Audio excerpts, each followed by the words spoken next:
Okay. So, hi, I'm back. Hope y'all are good. So for those that kind of came in late, tests are not graded. Multiple choice is all done. I didn't get those until this morning. I had to find them. They were locked up in a file cabinet. Other ones left. Apparently, we had to track them down this morning. Multiple choice was a little underwhelming. Not gonna lie.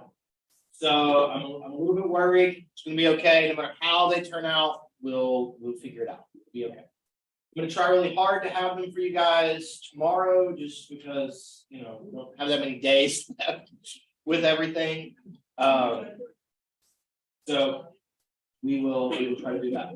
Also, remember the sort of take-home questions that are going to count for a double in-class assignment for the cardiovascular and pulmonary lectures that you may or may not have watched on YouTube or not.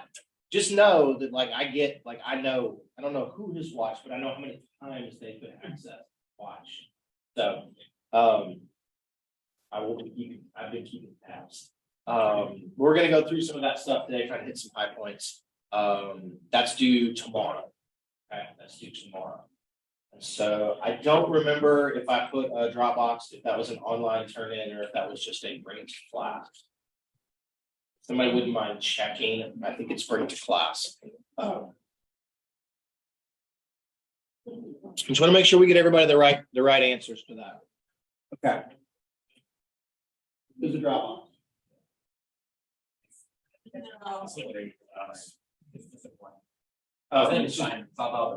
Okay, so that's due in class. If you've been typing it in things and you don't want to print it out, you can email it to me. That's okay. I'm fine with doing that. It was just easier at the conference to not try to create those things because our Wi-Fi was fine. Okay, this is our last week, and I'm sure we're all very sad about that. I will be a little bit. This has been kind of fun for me to get to teach this stuff again. But we have a test on Friday. Okay, we got a test on Friday. So we should have plenty of time between now and then to get through the stuff that I want us to get through. So if you looked at the syllabus, basically today it says was going to be pulmonary responses to exercise. The pulmonary responses to exercise, I think, are literally 2 slides. So what we're going to do today is go back through, and I'm going to try to just sort of skim some slides and hit a few of the high points in the cardiovascular stuff and pulmonary stuff. Hopefully you guys have, filled everything out, and if you have questions, we can try to get that sorted out. Okay. And then tomorrow we'll do aerobic training. The PowerPoint is up. I need to add a couple of things to the lecture outline.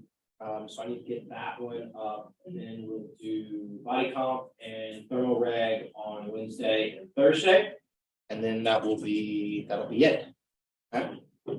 So I should hopefully have body comp and thermal reg. Hopefully I'll have those up. One of them's got to be up tomorrow. Having to grade the tests and do things is really kind of getting to me, and I've not had time to work at home because my wife is in backwoods, small town Arkansas at a funeral today. One of her best friend's moms passed away last week, so we drove from Eureka Springs yesterday. I brought Ellis back. I had to borrow a car from my parents. It's been a whole thing. But she's there, so I've had Ellis by myself the last couple of days. My ability to actually do work is lessened, we'll just say. Okay. Any other questions? Things we need to catch up on? You might see any fun bro science in my absence. I saw some bro science at our conference last week. I saw some things. I should have taken better pictures. Maddie, what's happening? Did we score? No, he almost did a home run. Okay. I realize softball is going on right now as we speak, and I only have like half of some of y'all's attention. It's okay. I understand. Okay. I saw, Avery, you had a hand up from bro science?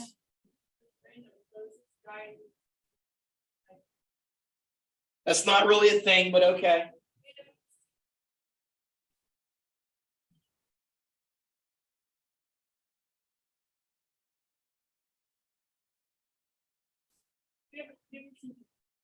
No. So should I do this? Hold on. Maybe like. Maybe like.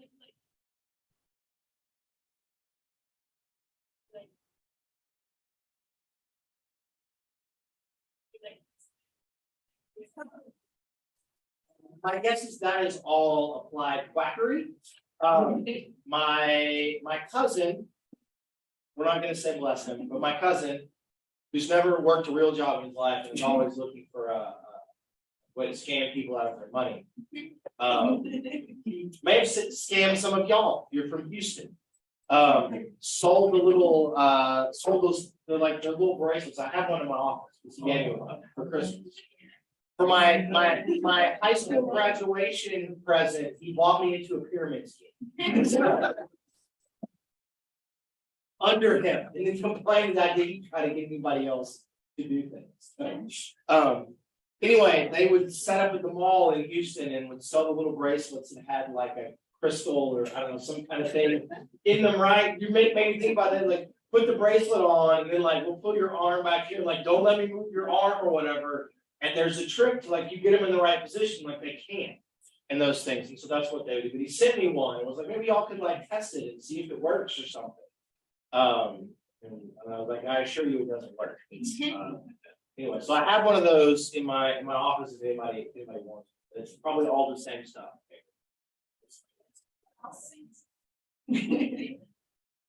Are you talking about power bands?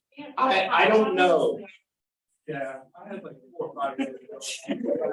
They're different colors. What are you gonna do?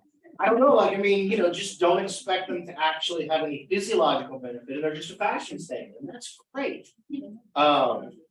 Anyway, but that is like the thing that most perfectly encapsulates. And he's been able to do this because my uncle was in the military and they were stationed in Germany, and he's married to a German woman who's a doctor. And so like he doesn't actually, he's like the at-home husband or whatever, which is great if you can get it, right? I mean, if that's your thing. So anyway, they do that. So anybody who's from Tulsa, you can go by their house. They live in Tulsa now. So okay. Was there anybody else? Kelly, did you have your hand up? About bro science? No, Danny? Somebody else did. There was more bro science. No. What kind of stuff did you see at the conference? Saw a lot of different things. We saw a lot of like ridiculous, like buy this massage table and massage devices. I mean, it's like there's the science part, but then they also have like a fitness equipment and other kind of research equipment expo that is this, where they want to sell you stuff. And so it's just what you think, right? It's like, here are these attractive people running on a treadmill, right? You should buy our treadmill for your research. Or here are these creepy dudes that are doing, like on the massage table and like, let's come over here and we'll show you need to do this. And anyway, so I don't even remember. I try to block most of it out with those kinds of things. But I did see some bro science research, most of which, of course, is like that one. Of course, it's never going to work. Dan. I just saw something on TikTok that was called like post activation potentiation. That is a real thing. That's real. I don't remember what it was talking about. Okay. So there is a thing called post-activation potentiation. And all that calcium you release from the sarcoplasmic reticulum, some of it binds to the light chain on the myosin head and actually improves the function of the myosin HPA, so you can actually potentiate a muscle and get more force out of it. Has very, very little, little applications in our everyday lives, because by the time it's a little bit of an idea for like do a little bit of a warm up or something, and you can get stuff. But like today I brought the stimulator in, and I was just giving myself like single twitches. If you do those and you give like 5 or 6 single twitches that are like separated by like 1 second, the force begins to pick up a little bit and then it levels off, and that's from post activation. So that is a real, that's an actual real thing. So there we go. Some people argue that's one of the things when you get on the vibration plate that will make you stronger is post-activation. In addition to tricking your muscles. Sweet. Okay. let's talk about the cardiovascular system. We'll probably do less anatomy and more talking about regulation of stroke volume and heart rate and then what happens during exercise. Because that's the stuff that's really, really important. Okay. So get this going.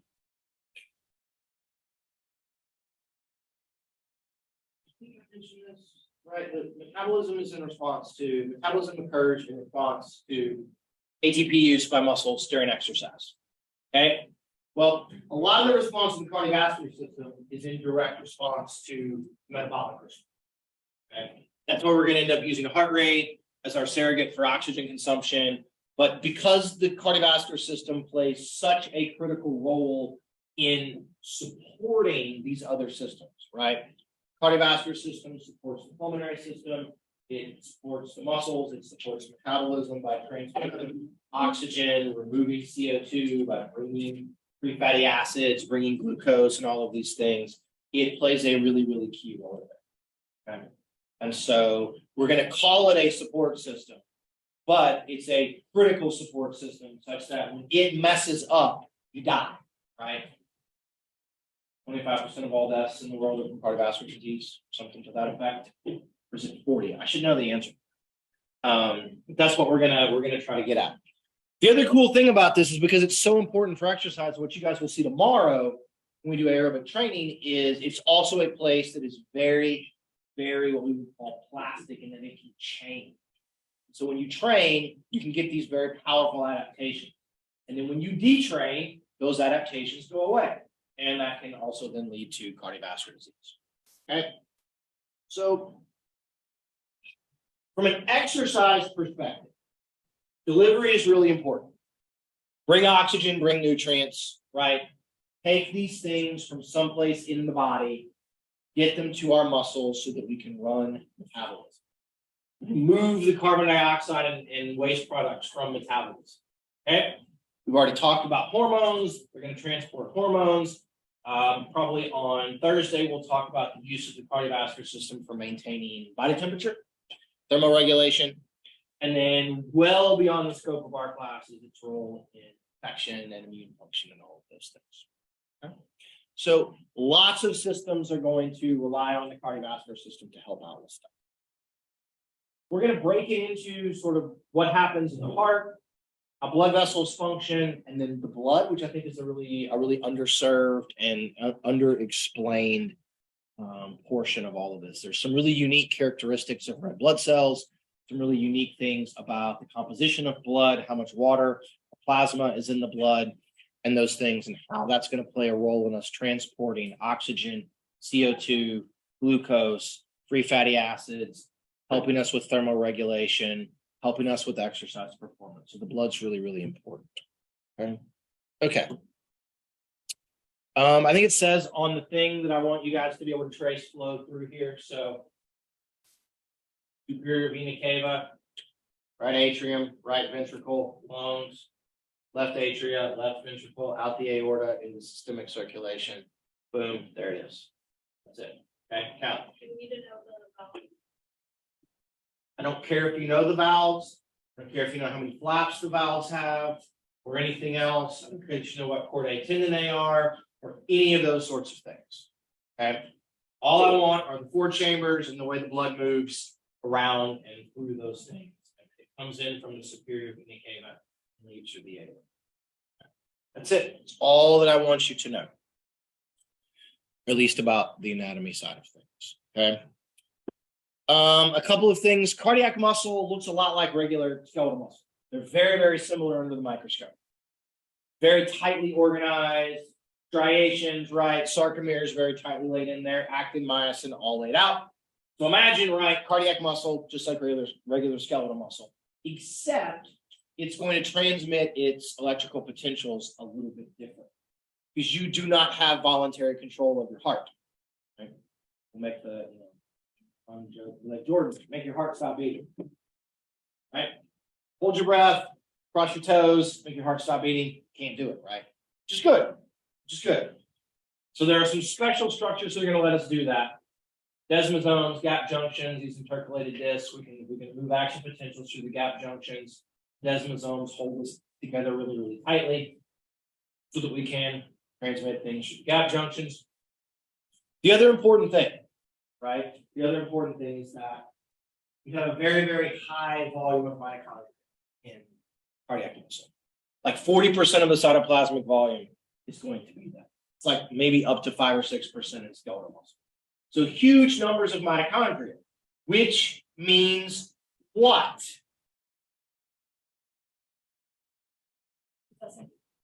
It does not get tired, right?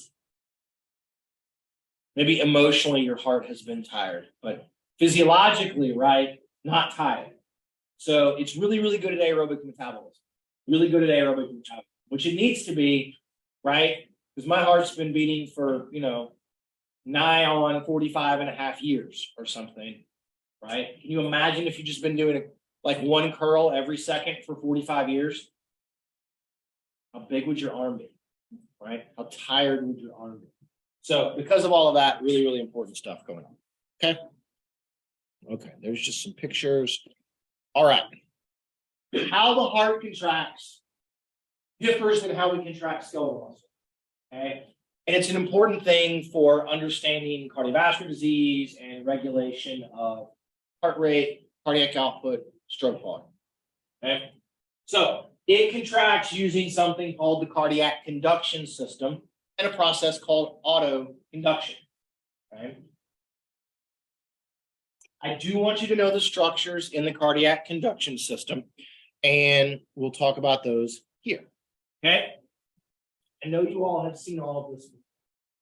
The cardiac conduction system consists of the SA node, the AV node, right? The bundle of His, and then Purkinje fibers. Okay, or sometimes the bundle of His is called the AV bundle. The SA node is generally where all cardiac contractions begin. That's the pacemaker. The SA node has a thing called intrinsic rhythmicity, which means it spontaneously generates an action potential all by itself. Okay, all by itself. It has what are called leaky sodium channels. And so normal unaffected sinus rhythm is going to be somewhere generally between 70 and 75 beats per minute. We'll talk about how we can alter that in a few minutes. Okay? But that's the SA node. It's in top of the right ventricle. I'm sorry, the top of the right atrium. Okay? We're then going to pass through the atria along the cardiac muscle until we get to the AV node, which sits between the right atria and the right ventricle. It then goes down the bundle of His, down the septum of the heart, where it's going to turn and then come back up through the Purkinje fiber. Okay? The reason that this anatomy of this is important, what it allows us to do is that we're going to transmit the signal faster through this nervous tissue than across the surface of cardiac muscle. So we're going to go down the middle, and we're going to actually start the contraction most of the time from the bottom of the ventricles. And it's going to contract from the bottom and push up. Okay. Which will then eject blood from the right side out, right, to the lungs, to the pulmonary arteries, and then from the left side out into the aorta. If this rhythmicity gets out of sorts, that's when we got to get the AED shock tiles out, right, and try to restart normal sinus rhythm. Okay. We will see in a few slides how we're going to apply sympathetic and parasympathetic nervous system input, especially to the SA node. And I can make it fire faster or slower. Okay. That's pretty much fine. I'm just going to blow through. You guys have seen an EKG before, yes? Okay. I want you guys to know, just be able to know like what one cardiac cycle is going to look like, right? Atrial depolarization, ventricular depolarization at QRS, ventricular repolarization at T. Okay. There are several pictures here trying to show kind of what all's happening underneath all of those. I'm not going to ask you about this but I forget what this is called. Anybody remember? It's a particular name for what the diagram is, but if you really, really care, it's going to show you, here are going to be sounds, right? These are the heart sounds you hear. You're measuring blood pressure, but it shows basically, here is, right? Here's going to be EKG. Here's what's happening on the amount of blood in the ventricles, specifically the left ventricle, showing you what's happening in atrial and ventricular pressures when the aortic valve and the AV valves are going to open, and some of these kinds of things. It tries to overlay all of the cardiac events on top of each other. If you care, I just put it in there for you. That might be of some use to you someday. I'm not going to give this to you and ask you to do any of those sorts of things. Okay. Okay. So, from an exercise perspective, an argument can be made that stroke volume is the most important cardiac variable for predicting performance, for understanding adaptations to training, and the like. Okay. Others will argue that it's cardiac output. They're not wrong, but in many ways, it's really the stroke volume that's the thing that's going to be able to be changed. Okay. Stroke volume is the amount of blood the left ventricle pumps out each time it contracts. One contraction, boom, how much blood leaves? Okay. About 80 mLs in an average size kind of college age person at rest. Okay. Ejection fraction. So this was interesting. When we were in Colorado, Dr. Larson's dad he's like a physics professor in the University of Colorado, but he had just had bypass surgery. And so she and Dr. Dan were out there. We were at the conference and they had been to see him and they were staying for a couple of weeks. But she had gone in with him and talked to his cardiologist about a bunch of stuff. And they were talking about his ejection fraction, some of these things. So I want to introduce this as an idea because it's a thing you will actually encounter in medicine. Ejection fraction is a way for us to try to measure or assess how well is the left ventricle working. So ejection fraction is stroke volume divided by what we would call end diastolic volume. Right? End diastolic volume is right before the heart contracts, before the left ventricle contracts. What's the total amount of blood that's in it? Total amount of blood. Okay. So ejection fraction is every time the heart beats, how much of the blood in the left ventricle is actually going to be ejected or leaving the heart. So typically at rest in a person with good cardiovascular function, it's about 2/3. Okay, about 2/3. During high-end exercise, it can get into the 80s or the 90s. You're going to be able to pull a lot of the blood out of there. People that have poor functioning left ventricles or have very high blood pressure or something, this number may be like under 50. Okay? And that can be a sign of poor cardiovascular function.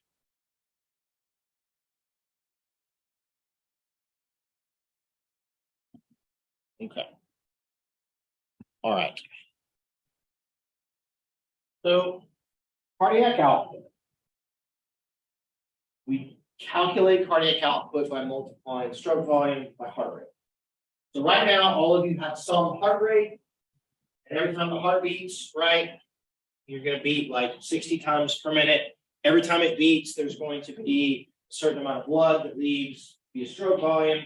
Multiply those two things together, and you get a thing called cardiac output. Total blood pumped through the heart every minute. Okay, every minute. It is abbreviated as Q, which is ridiculous to me, but whatever. Q is heart rate by stroke volume. And so we're going to get it in our units tend to be liters per minute, kind of like absolute unit. In a normal college-aged person at rest, it's probably going to be somewhere between maybe 4 and 6 liters per minute. Most people, if you have good cardiovascular function, good heart function, at rest, you'll pump pretty much all the blood in your body. You'll pump the entirety of your blood volume through the heart one time every. About what we're doing. Average kind of size college person has about 5 to 6 liters of blood. During exercise, as stroke volume goes up and heart rate goes up, it may reach 20 to 25 liters per minute in relatively untrained individuals. And then in people that are super well trained, right, they may actually have 7 or 8 liters per minute at rest. You can get into the mid-30s. Okay. So in general, as you begin to exercise, you have a capacity to make your cardiac output go up 4 to maybe 5 times what it is.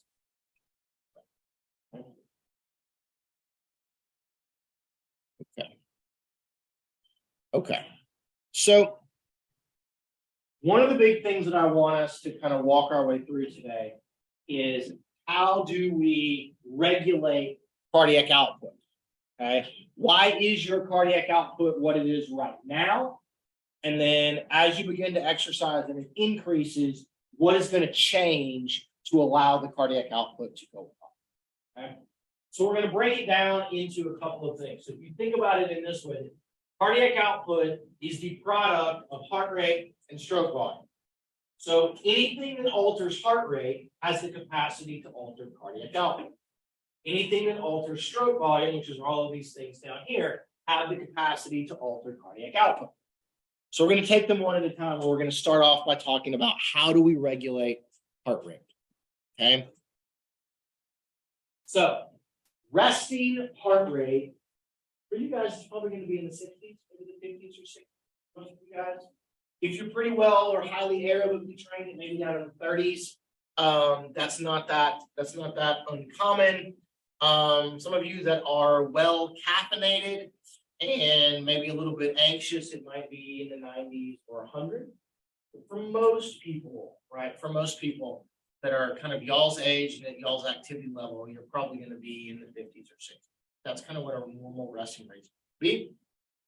The cool thing about heart rate, and the reason all of our kind of fancy watches and things measure it now, is that heart rate increases in direct proportion to exercise. Okay.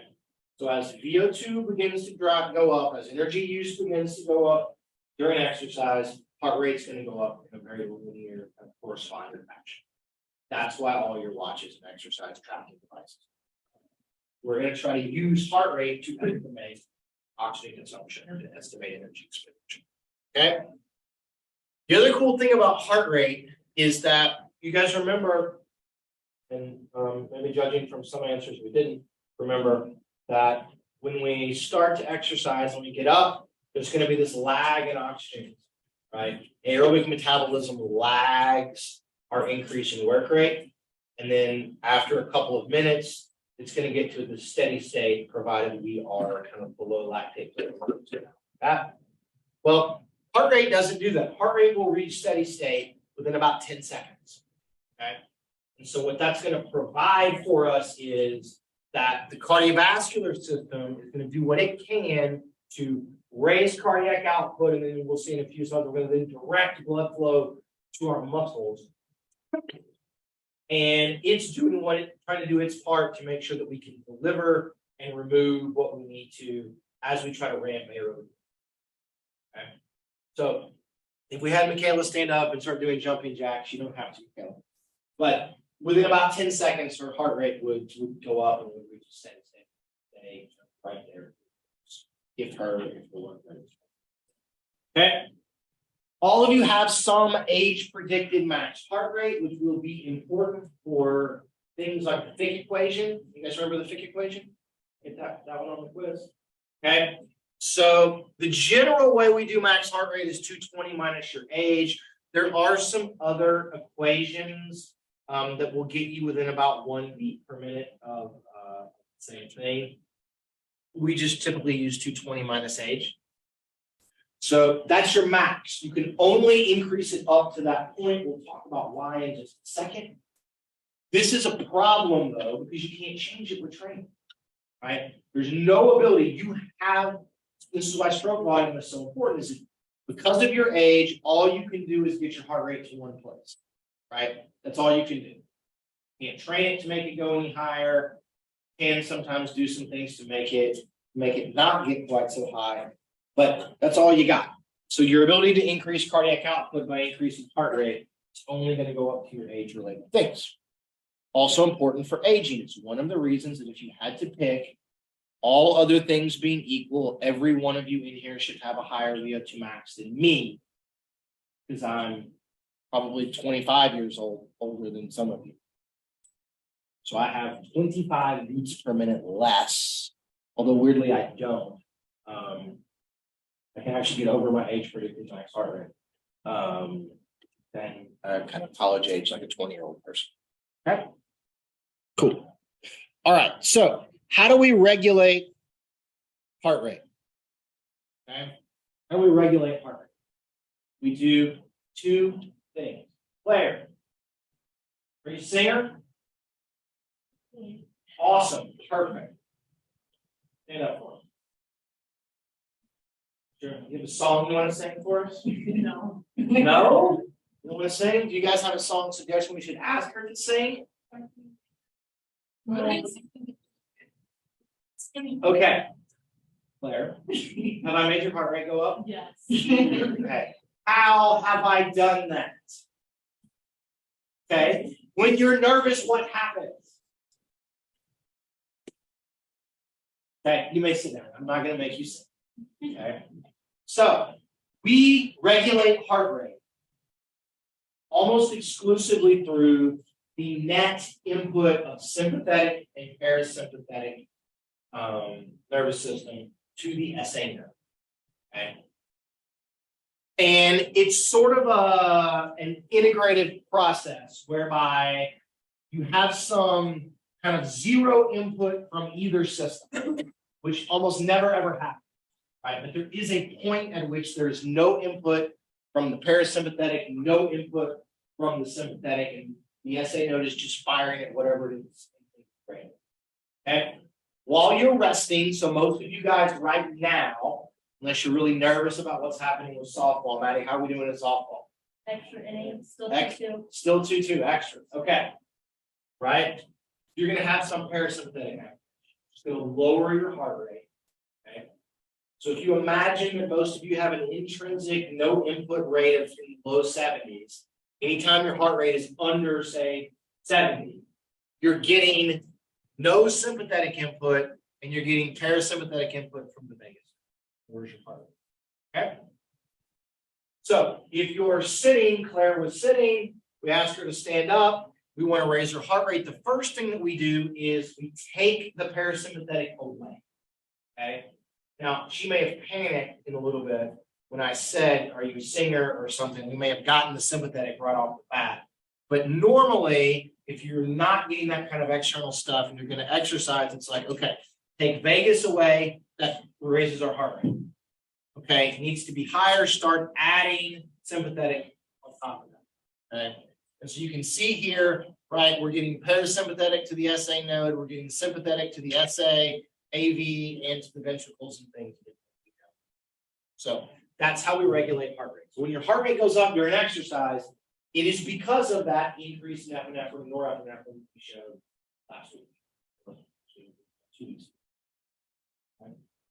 So all of this kind of fits together. Okay. Sweet.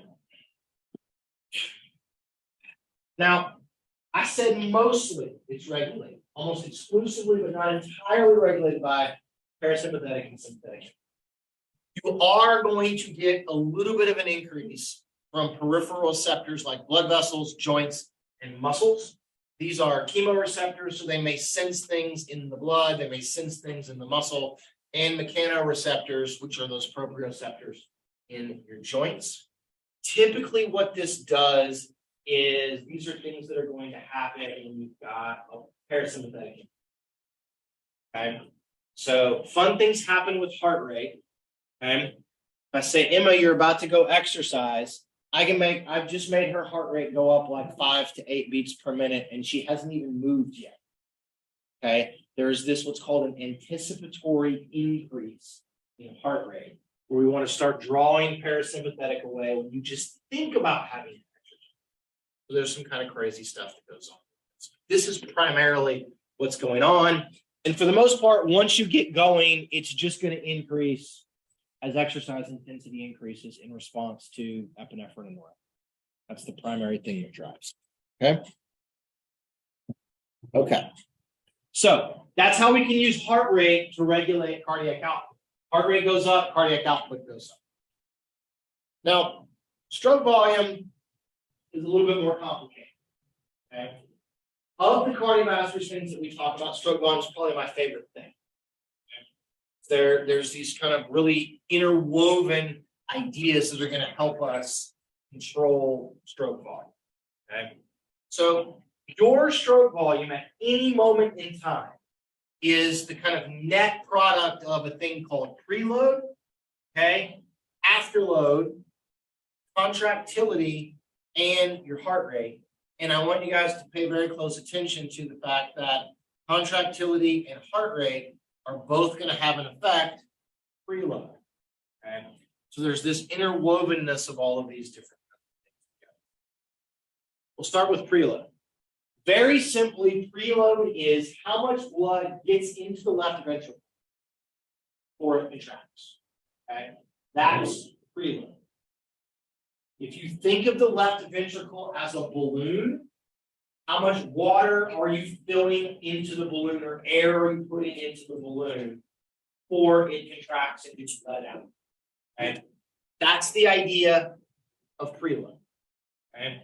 And then you can see from these things that are listed down here, there's a whole bunch of things that go into how much blood gets into the left ventricle before it contracts. Okay? The important part, though, about why preload affects stroke volume is related in this sort of curve here. Okay? This is called a Starling curve, which represents something called the Frank-Starling mechanism or the Frank-Starling law part. What this is, okay, this is eccentric contractions all over again, okay? This is, I bend my knees before I jump all over again. And what this shows us is as ventricular end diastolic volume, so as preload goes up, ventricular performance or contraction strength also goes up. Okay. And it does this because as you fill the heart up, as you fill the left ventricle, it will stretch. As it stretches, we store elastic energy. Okay. So the more stretch we get, the more extra energy we're storing, then it contracts, and you get sort of the force from the elasticity plus the actual contraction. That's called the Frank-Starling law or the Frank-Starling mechanism of the heart. Okay. So when I make preload bigger, I stretch the left ventricle to a greater extent to get more force, which then means more of that blood that was in there is going to leave. That's why preload, that's one of the big ways that we're going to mess with preload, or why preload is so important. So you're going to say, all right, well, that's great, Dr. Black. Bigger preload is better. Well, how do I make my preload bigger? Okay. Well, one of the primary things that we can do is a thing we're going to say, we're calling it be related to cardiac output, which is really related to venous return. Venous return denotes how much blood from the vein side is going to go into the left ventricle every time. You make venous return go up, you're going to make preload go up, and you can make stroke volume and cardiac output go up. Okay. Would be a good sport. Zach, throw your backpack out on the floor. Now go lay down and go lay down on your backpack. Head on my backpack or lay? Yes, head on your backpack. You guys want to make me make his preload go up? You want me to make his venous return go up? I've just done it. He was sitting, he was standing, right? He's no longer fighting gravity. You want me to make it go up even more? What should I do? Okay, well, you could stand on your head. That would be great. We're not going to do that one, right? So, pick your feet up. Boom. Okay, venous return goes up. All right, thank you, Zach. Okay. one of the things, Cameron, So I was watching a podcast with Dr. Living did it. okay? And he's a No. retired Navy SEAL, and he was talking about when they would need to take extremely quick naps. They would elevate their feet and then sleep for like 15, 20 minutes. They would feel kind of refreshed to an extent, or you Okay. have to perform their. Okay. But I've tried it out a couple times, like elevating my legs, taking a little bit. It works a little bit. Interesting. Okay. I don't know. That part's new to me, but I mean, sure. So Is there a particular benefit to increasing Venus return. during stress? For extended periods of time? I mean, if you can increase Venus return, you can lower your heart rate to a greater extent. Because you can make stroke volume go up, so you can have a lower heart rate. And I don't know if something about getting your heart rate down makes you sleepier or something. I'm not sure. I know practically nothing about sleep. So very sorry. Okay, Zach, you okay? Yeah. You survived being on the floor? Yeah. I don't know when it was clean last. I didn't think that through very well. Okay. Venus return. How else can I make your Venus return go up? One, I can do posture. What else can I do? Doing it right now. Sure.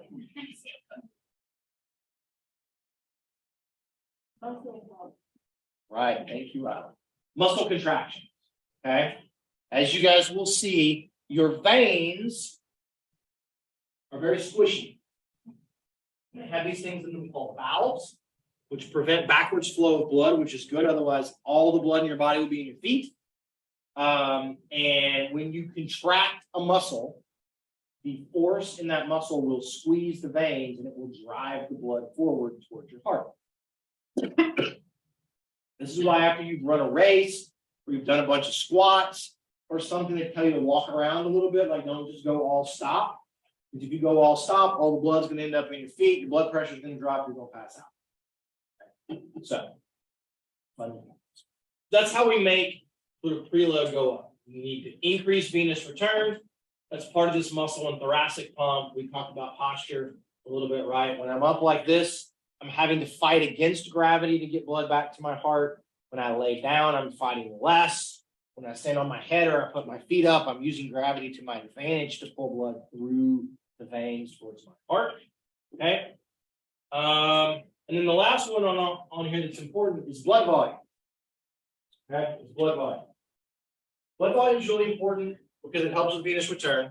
It's also really important because it helps with blood pressure. And so the more blood you have, then the more venous return you're going to be able to get.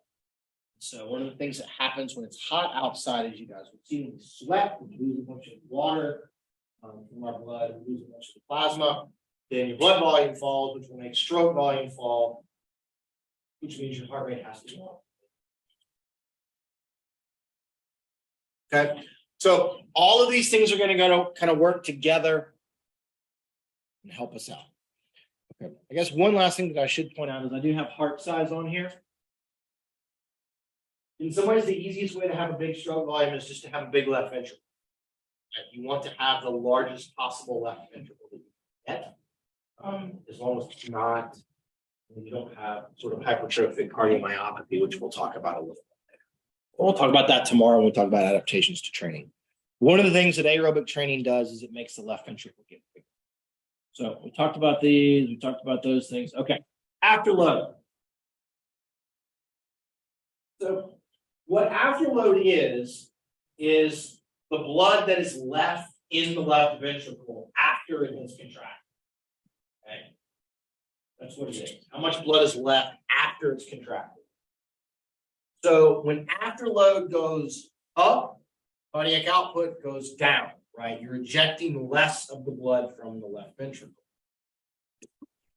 When afterload goes down, cardiac output goes up. This means if afterload is smaller, that means you're getting a greater ejection fraction. More of it is leaving. And so afterload is just what we measure. The thing that we need to care about is why will the blood not leave the heart? Okay, and we'll see from all of this that a lot of the reason that it won't leave the heart is due to elevation of blood pressure. It's due to elevations in something called peripheral resistance, which is just how hard or easy it is for blood to flow. Okay, so the big thing that goes into this, right, is hypertension. If you have high blood pressure, then the pressure in the left ventricle must be larger in order for blood to go out. It'll be larger in order for it to leak. And so then because of all of that, you got to contract more forcefully. And so it's more difficult for it to go. So that's going to be a big deal. So things that raise blood pressure, like stress, salt intake, and then doing the Valsalva maneuver, where you hold your breath while you're exerting, are all things that can affect it. We're going to be really careful about this. Okay. Another way to make stroke volume go up or down is to change the strength of contraction. All that contractility. If I make the left ventricle stronger, make it contract more forcefully, it will drive more blood. Okay. So usually when preload goes up, by Frank Starling, contractility goes up. Another way to make contractility go up is to apply epinephrine and norepinephrine, especially norepinephrine, onto the ventricle. That will make contractility go up. So it's going to go up generally during exercise because preload goes up and epinephrine and norepinephrine. Well, one of the ways to make contractility go down, though, is to weaken the muscle, weaken cardiac muscle by having a heart attack. Okay.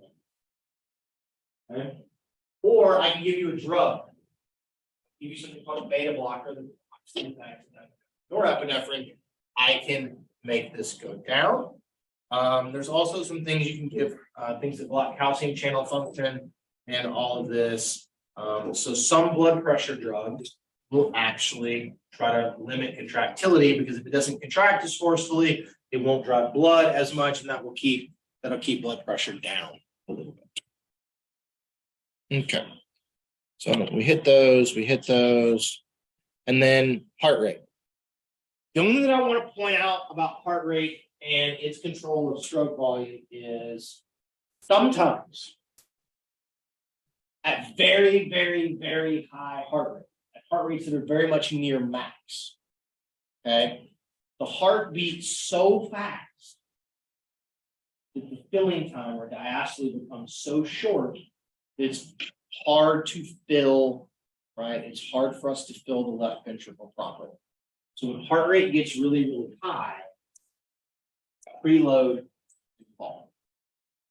Preload falls, contractility will fall, will then make stroke volume. Okay, those are the big things that we need to pay attention to. Questions about all of them?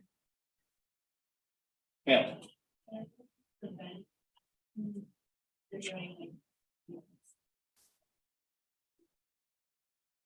The best way is to do aerobic training and make the left ventricle really, really big so that you can jam a lot of blood in there no matter what. And what you guys will see, one of the consequences of aerobic training is that resting heart rate goes down. Your heart rate at any given work rate will be lower than a person that is less trained. And that's because the left ventricle hypertrophies, your stroke volume goes up, so I get the same cardiac output out of a lower heart rate. And it keeps me away from some of this until I get to the very, very top. This is more of a problem reducing preload in untrained people than it is in trained. We see a weird phenomena as well in highly trained people. They sometimes cannot reach their age predicted max heart rate. They can usually get within like 5 or 6 beats of it, but they have a hard time. Oftentimes you can't get them like to it in those ways because their other stuff is so big. They're like they're just going to fatigue for other reasons. So, yeah. Okay. Okay. So same. I say all of that, and that's what I was trying to show with all of these things. So this is just sort of relative to oxygen consumption. All of these lines, these are sort of People that are untrained, moderately trained, and more highly trained. This is just showing stroke volume kind of over time. As we'll see later, one of the big things that happens, your stroke volume goes up until you're at about 50% of VO2 max, and then it levels off. Right? And so everything after all of that, when you can increase cardiac output, is all about heart rate. But you can see this sort of illustrates the question that Michaela was asking. Here's our people before they had trained. Stroke volume goes up, and then at max, the stroke volume has actually fallen off. So the max VO2 is going down a little bit. And then when they were more trained, it goes up, and it doesn't really fall. It'll stay much closer to me.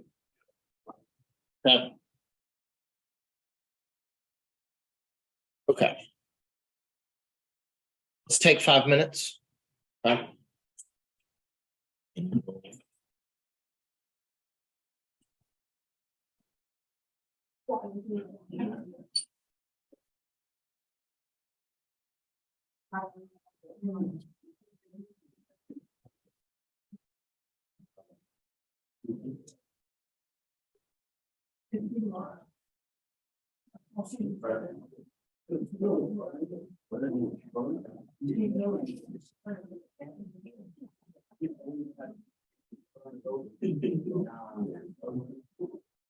Okay. Oh, no, we're okay. All right, everybody. Okay, excellent. Okay.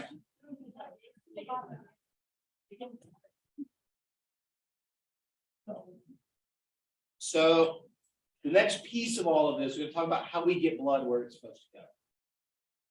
Why is the blood where it is in your body? How did it get there?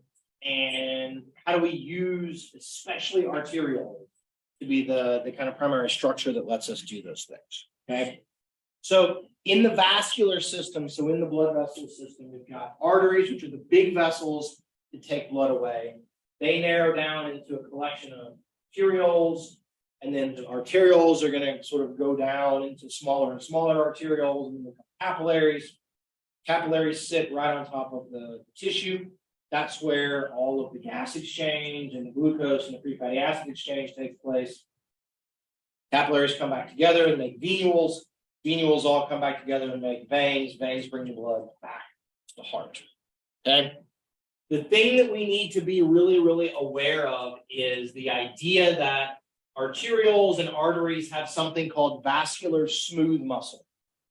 So they have muscle that sits along the outside of all of the vessels, and that muscle can respond to different inputs and either contract or relax.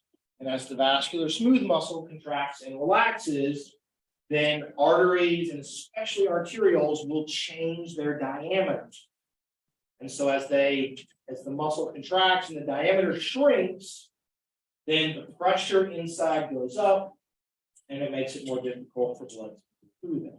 As they relax and the diameter gets bigger, pressure inside falls, and it makes it easier for blood. So in many, many ways, the primary way that we control where blood goes in your body is by controlling the diameter of arterioles that go to certain tissues. Right? So when we want to exercise and we want all of the blood to go, let's say, to skeletal muscle and the brain and the heart, and not go to our stomach, right, or our spleen or someplace like that that we don't need, then we change the diameter of the arteriole. Because of this, we call them resistance vessels. Resistance vessels. They are the vessels that control how easy or difficult it is for blood to flow through. Okay? We'll talk about Poiseuille's equation and Ohm's law and stuff in just a few minutes. Okay. Okay. So there's some structures and things that are going to be there. I don't know why I just love this picture, but here's an arteriole. Okay, and they branch at roughly 90-degree angles. You've got a primary arteriole, and it branches, and you get a secondary arteriole. Then off of the secondary arteriole, you get a third order or a tertiary arteriole. And that one will branch back out again and branch and branch and branch. And then eventually they all branch out into these little bitty capillaries that you can see out here. That's what you guys can imagine, right, is a scenario whereby if I take my primary arteriole and I squeeze it down so I get less blood going through it, then less blood is going to end up down here in the capillaries that are at the end of that arteriolar tree. Okay? Or conversely, if I vasodilate and I make this arteriole bigger and more blood comes through it, then more blood is going to perfuse through this system and more blood is going to end up in capillaries down there.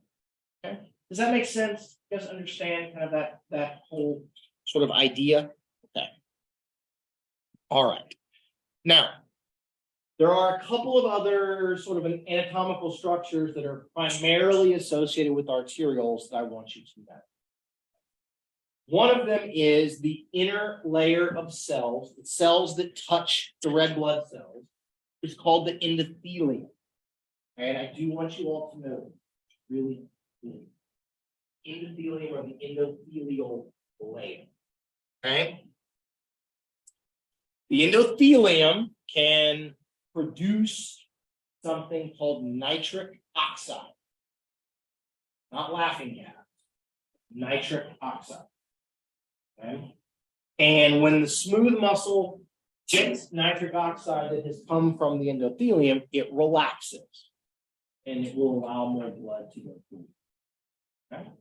Will then allow more blood to go through. Additionally, going into the smooth muscle, we have what's called a plexus of perivascular sympathetic nerves. All this is a fancy way of saying there are nerves that will release epinephrine and norepinephrine that go into the smooth muscle. And they will do the opposite. Okay? When you apply epinephrine and norepinephrine to smooth muscle, it contracts. Okay? And we'll talk about kind of how we use the combination of those two things in a minute to control where blood goes. Here are our Michelin Tire Man smooth muscle rings that go around the blood vessel. If we dissolve all of that stuff away and we stain for it, we can see here's all of those sympathetic nerves. They're going to innervate all of those things. Okay.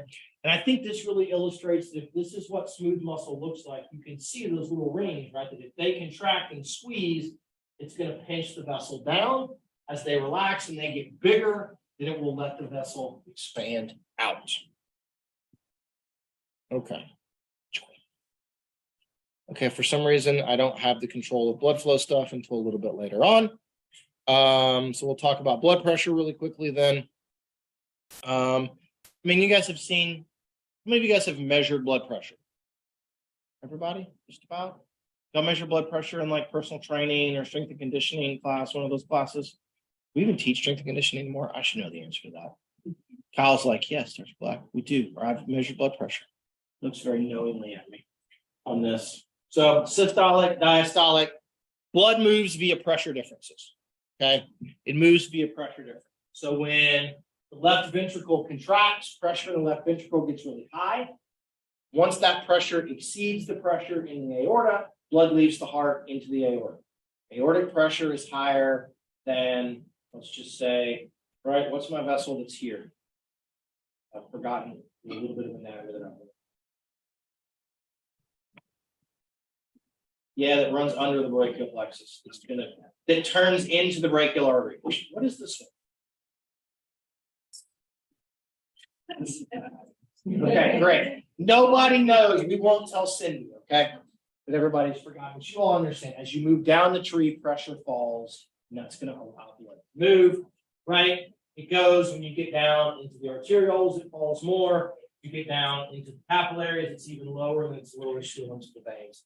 So differences in pressure drive where blood moves, how it moves, where it goes. Okay? It wants to go from high pressure to low pressure. Okay. So where is the blood in your body right now? Okay. Maddie, where's the blood in your body? Yes? Kidneys, liver, stomach, intestines, it all depends if when you ate the last time. Okay. Generally at rest, all of the blood is here. It's right here. Okay, about half. We call those the splenic region. Okay. Liver, kidneys, right? We're filtering the blood, we're getting rid of stuff. Okay. At rest, skeletal muscle gets about 15% of your blood. Brain has a relatively constant blood supply. Heart has a relatively constant blood supply. Skeletal muscles getting only about 15%. When we exercise, that all flips around. Okay. We have this tremendous ability during exercise to send a huge amount of blood to skeletal muscle. Okay. So we send about 80% of the blood to skeletal muscle during high intensity exercise if we need to. That in combination with our ability to make cardiac output go up 4 or 5 times means we have the capacity to have about 25 times more blood at skeletal muscle during exercise than we do at rest. It's crazy. Okay. So we can send a huge amount. When you eat, blood goes to the digestive system. When there's heat stress, then you're going to get more blood going out towards the skin. Okay?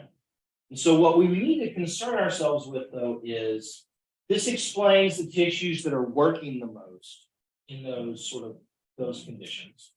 But how do we get the blood from the liver and kidneys out to skeletal muscle? How do we get it when it's hot away from skeletal muscle or these places out to the skin? Okay? How it's going to move, what are those signals? That's the really important type of thing. Okay.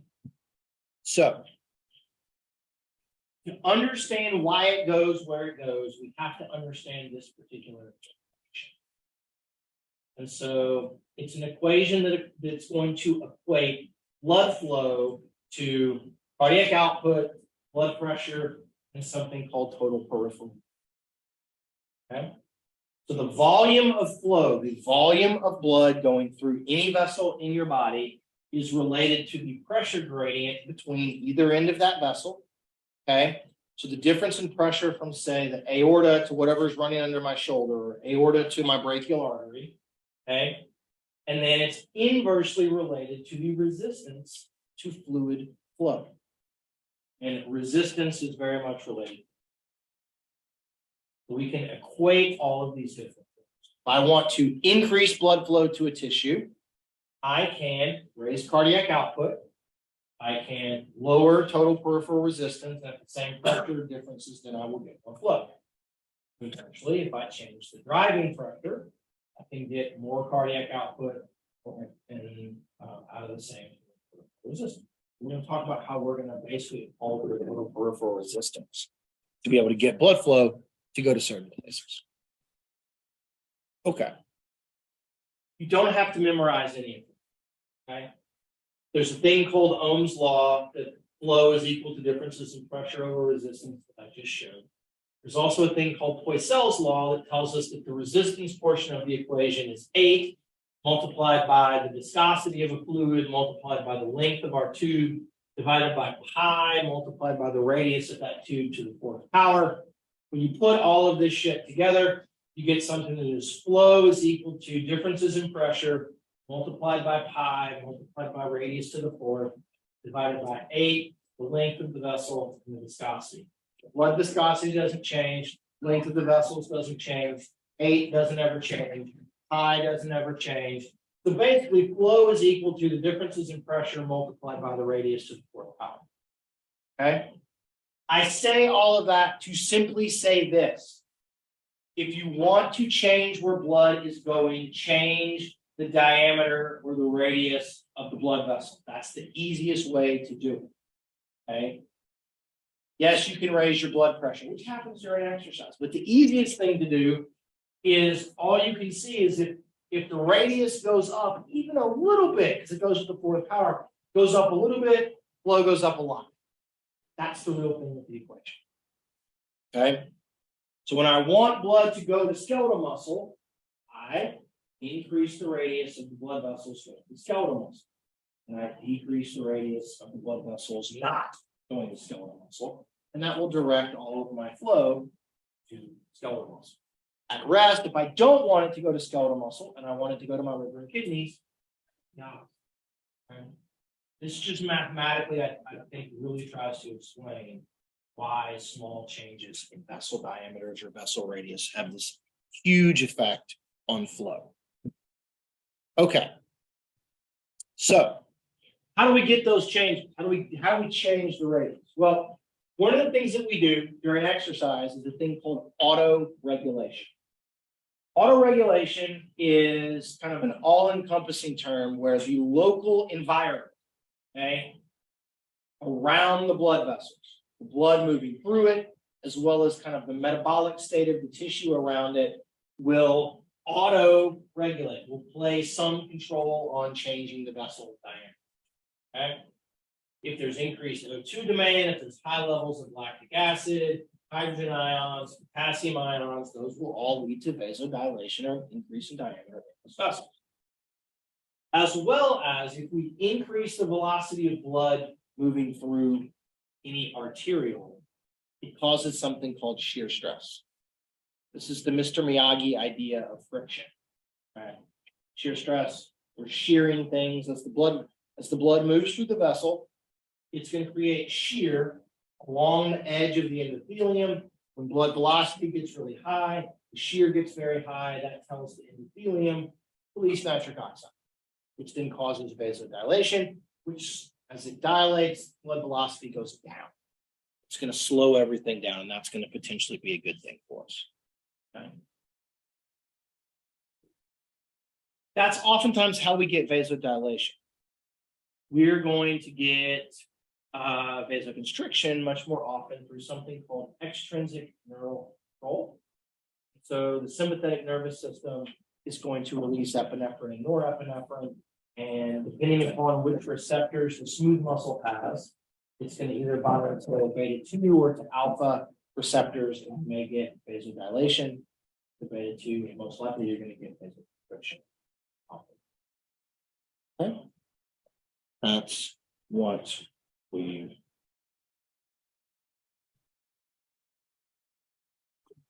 okay. So I am now getting text updates on the Arkansas TCU baseball game from my wife who's driving.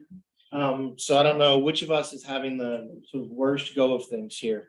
We lost to TCU in the second game of the season, like 18-2, and we lost yesterday 20-5. On those sorts of things. And so we're really good against literally we're like the third national seed. We're like literally good against everybody else, just not TCU. We have to beat them twice today to get to a super regional. So I will be getting periodic text updates. I should tell my wife they should all be voice updates. Just play them. She curses. She curses on poor baseball. Okay. Questions about this? Like I need to make you guys get up and exercise and evoke a little bit of auto regulation to try to wake everybody up. We need to do that. No. One's like, what? What? Yes, Alan. So you said auto regulation is because of the environment? Yes. So like the metabolic environment from the tissue around those blood vessels, especially skeletal muscle. Okay. And then the neural control is sympathetic and parasympathetic. And generally, if we're thinking of muscle during exercise, we use autoregulation to send the blood flow to the muscles that are actively contracting, and the neural control to shut it down from going to other tissues, right? As epinephrine or norepinephrine goes off during exercise. Okay. That is not the complete picture. If you'd like a more complete picture, you can go and work in Dr. Kellowan's lab and go get a PhD in how all of that works, and he can teach you all of the other ins and outs. But for our purposes, that's what we're going to do. Okay. All right. Let's talk about blood. Okay. Anybody squeamish about blood? No. I somehow nicked my nose in the shower this morning, washing my face, and I had a tiny little bit of blood, and Ellis was lovely and went and got me a Band-Aid. And got the world's largest Band-Aid and put it on this little tiny thing on my nose. My wife passes, she sees blood, she's going to pass out. She's just down, right? So I just want to make sure everybody's okay. I'm not going to show you guys blood or anything. Sometimes even just. So here's blood. You get a blood sample, you spin it in a centrifuge, and it ends up separating. It looks like this. Blood is a majority water. It's not a majority water. You need to stop taking erythropoietin and being a doper, and we need to have a conversation. So usually somewhere between 55 and 60% of blood volume is just water. Then the other portion is what we call hematocrit. I want you to know that term. Hematocrit. Hematocrit is mostly red blood cells. It's not exclusively red blood cells. There's going to be white blood cells, there's going to be platelets. Okay. These are the cells that are going to be in your blood. It's mostly going to be the red blood cells that are binding the oxygen, some of the CO2 and stuff. Okay. So we talk about the hematocrit percentage and the plasma volume percentage, okay, of blood. Most of you guys are probably somewhere between 40 and 43% hematocrit. Okay. The red cells make up about 40% of your total blood. If you go to altitude, that number will go up. Okay. If you are a fairly highly trained exerciser, then that may be a little bit higher. This is one of the things that they measure in professional endurance athletes. They measure their hematocrit percentage all the time. And so then we'll get them at like a baseline in the off season, and they'll tell them like, okay, you went to this meet, you have 20 minutes to get to this place and give us a blood sample. We're going to test all of this. It's called a physiological passport. And they check this all throughout training. We think even with living or sort of living at altitude and working out at sea level and all the other things, that if you get much over about 51% hematocrit, you have to be taking artificial like erythropoietin. Or you've taken blood and had your own red blood cells reinfused back in. Okay. So that's where most people are going to be, somewhere in that 40 to 45%. Okay. Red blood cells are very, very cool. They're tiny, right? They have hemoglobin on them, which binds to oxygen. Without the hemoglobin, we would basically be dead. We couldn't do anything. We'd have some oxygen dissolved in our blood, in the plasma. The hemoglobin is a really, really key kind of thing. If you guys ever hear about people that are anemic or something, a lot of times they don't have enough red blood cells. Occasionally, people won't have enough actual hemoglobin. When you take an iron supplement, if you've ever been told that you're anemic, on those, my guess is some of you ladies probably have. They can't ever decide if my wife is anemic or not. But when she takes iron, her stomach gets really upset. But there is iron in the middle of the hemoglobin, heme molecule. Iron has a +2 charge. It's very, very, very, very attracted to oxygen, and that's why having the hemoglobin in there is going to help us find up a bunch of oxygen. You've literally hundreds of millions of red blood cells in your body. Okay. Oh, okay, cool. That's all I got on that. All right. So what happens during exercise? The whirlwind tour. And we're just going to go to this. We get to the very end. Okay. One graph. Here's everything you need to know right here on one graph. I apologize. It's so small. It's the only one that I've ever been able to find where they have everything. Okay. You start exercising. That's what's happening here. You're on a bike.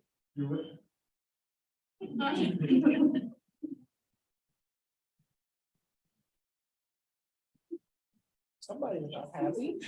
Oh. Resting up to, let's just say, max exercise capacity. Okay. This is just showing that one of these, here's oxygen consumption. So here's the VO2 response here. Okay. Heart rate goes up steadily. Just linear increase. Okay. Stroke volume goes up to about 50%, and then it plateaus off. Up, level off. Here we go. Okay. Cardiac output is going to look much more like the heart rate graph. It's going to go up relatively linearly. I'll show you guys some stuff tomorrow when we do aerobic training. there's a very, very tight correlation between sort of max cardiac output and max oxygen consumption. So if you can make essentially stroke volume go up, you can make max VO2 go up. This shows the blood pressure response. Systolic blood pressure increases fairly linearly during exercise. That's not that big of a deal. It may get up into the high 200s, low 300s sometimes. If you're doing resistance training and you're doing Valsalva, maybe like 500 over like 350 or something. Don't have your, I've had 2 heart attacks and I have hypertension. Grandpa doing lots of Valsalva maneuvers. It's not a good recipe for things. Diastolic pressure should stay relatively flat during exercise. Okay? Because we're vasodilating to so many things, peripheral resistance goes down. So diastolic pressure should stay relatively constant.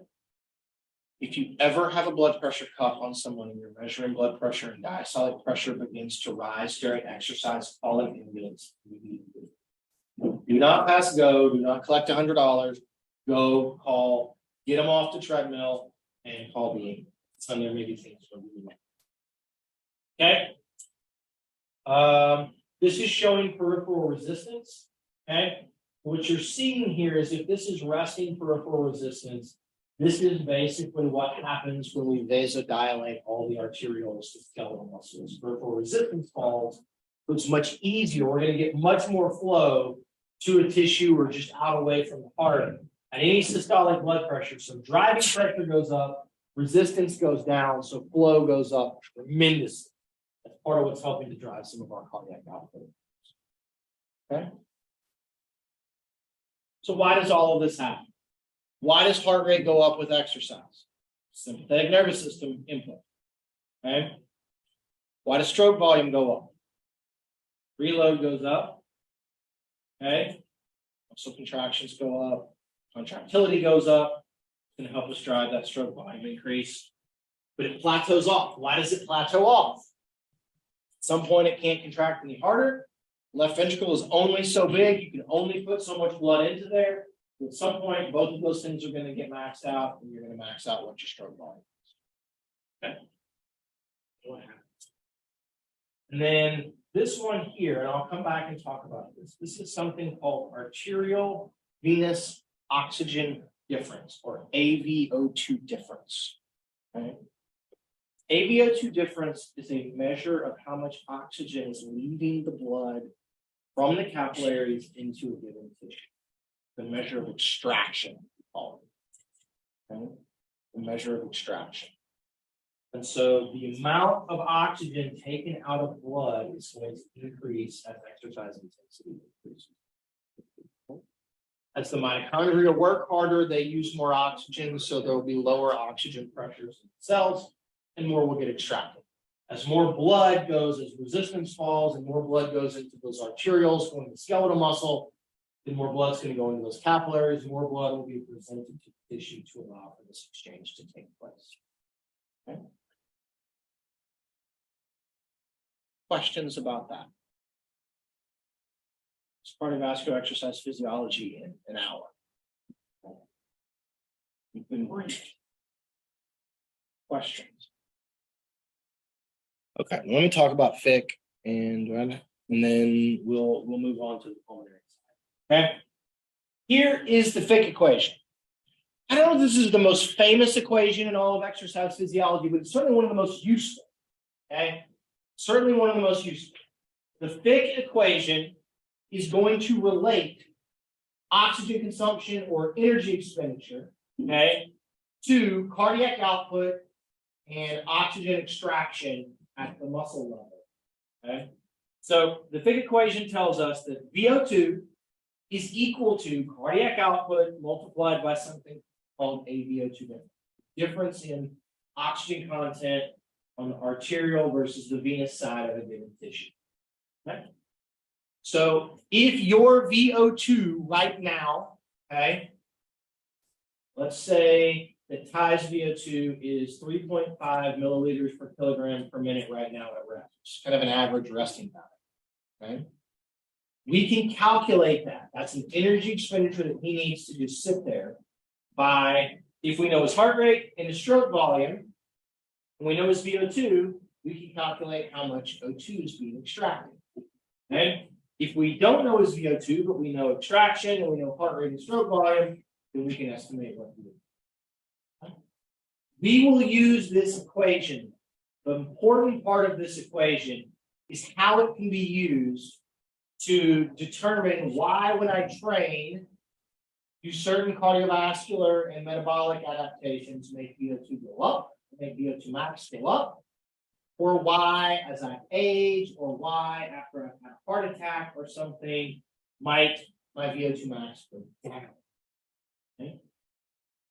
If you look at this equation and you say max heart rate, max stroke volume, max AVO2 difference gives me max VO2, I'm older than all of you. My max heart rate is lower. I'm already at a disadvantage per this equation on those things. Okay? I'm already at a disadvantage. Gives me another 20 years, and I'm at a bigger disadvantage. Okay? Let's say you've had a heart attack. You have a weakened left ventricular sort of contraction because of that. Okay? Then stroke volume goes down. My max stroke volume. I'm already old, had a heart attack, so both of those two things are going to go down. Now my max VO2 goes way down. Extraction, though, AVO2 difference is determined by capillaries and mitochondria.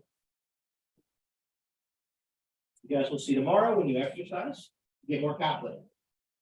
You exercise, you get more mitochondria. When those two things go up, AVO2 difference can go up, VO2 max can go up. So I'm old, sedentary, don't have very many mitochondria, don't have very many capillaries. That's also then going to limit my AVO2 difference, which is also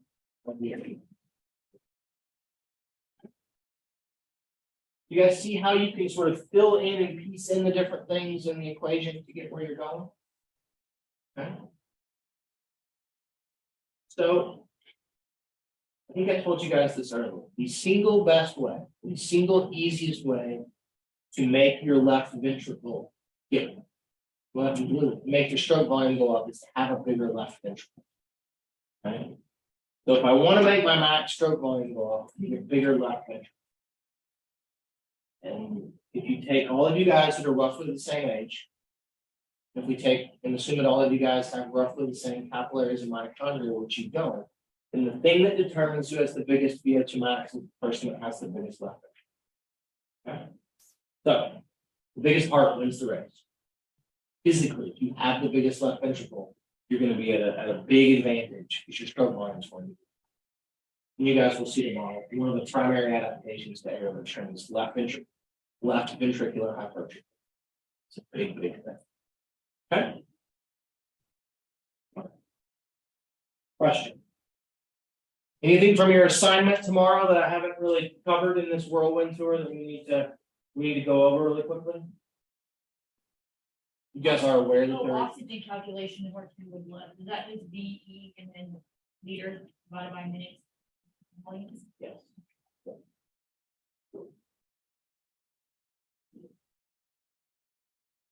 That's correct. Anything else, guys? No? Okay, everybody stand up, do some jumping jacks. Talk to your neighbor for a minute.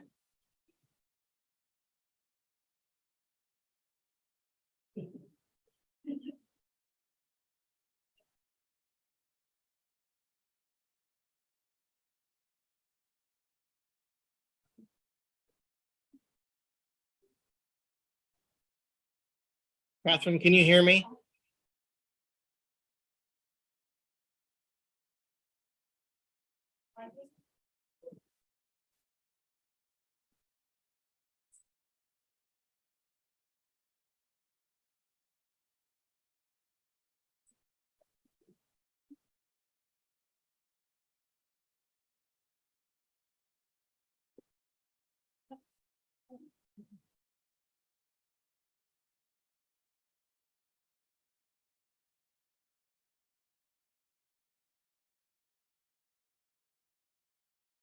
Okay, get a partner.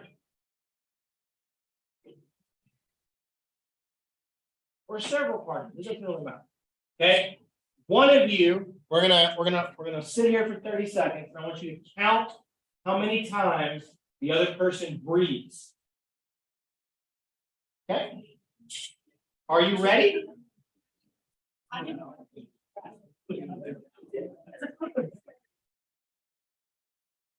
Do you watch their chest right? No, don't touch. Listen, don't touch without asking. Good rule of thumb for everybody. Okay? All right, are you guys ready?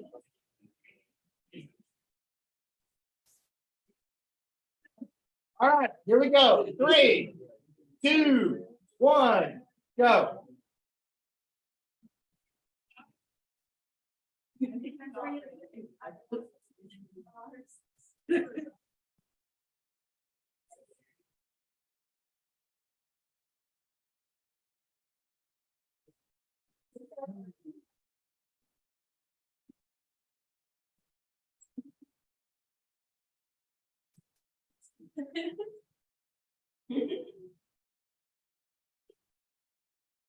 Stop. Okay. What do we get? Julia, what did you get? Or were you the breather and who was watching? 9 or 10? Okay. No, we're like in unison. Okay. Colin, what did you get? Were you breathing or watching? Watching. What? How many times did Matt breathe? 12. Okay. We got 10. We got 12. Michaela. 8. Ava. 8. Callie. 12-ish. Okay. Destiny. 10. Okay. Emma. 7. Maddie. 7. Okay. Why am I the weirdo? I was at 5. All done. Okay. So multiply that by 2. And that would be a rough estimate of how many times you breathe, how many breaths you took in a minute. Okay. My guess is that most of you were breathing faster than usual because you were actually paying attention. Somebody was watching. Okay. So none of those values are particularly crazy. Okay. All right. Now we're going to do a different thing. We're going to do a different one. Okay. For our next trick, let's hold our breath for 30 seconds. Ready?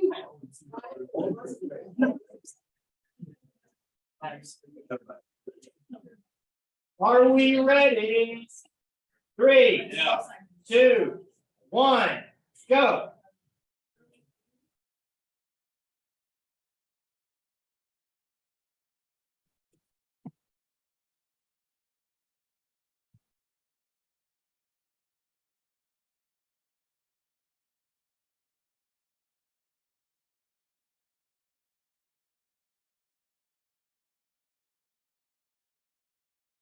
Five more seconds.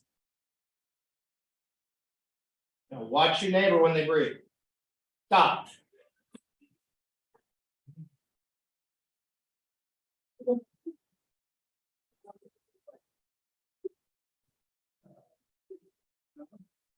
Okay.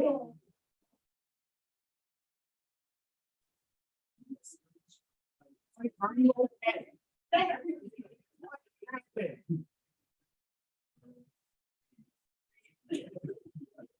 Okay. Why did you really need to breathe?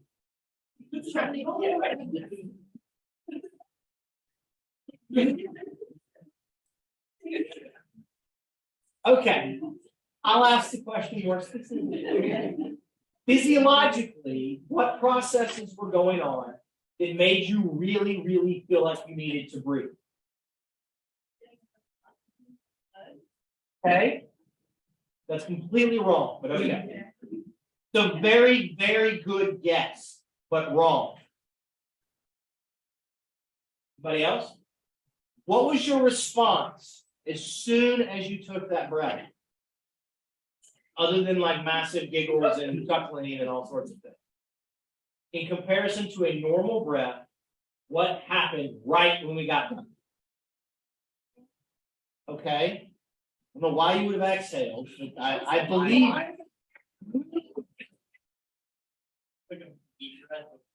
Yeah. Sure, it depends. We'll get to that, but what did you do? Cameron? Forced inhalation. You take a bigger, deeper breath than you normally do with that first breath. Did you then breathe a little bit faster than you normally do for several breaths until we can calm it down? Yes? Okay. Right. For our next trick, squat. Let's go. Sit. Everybody get up. Let's sit.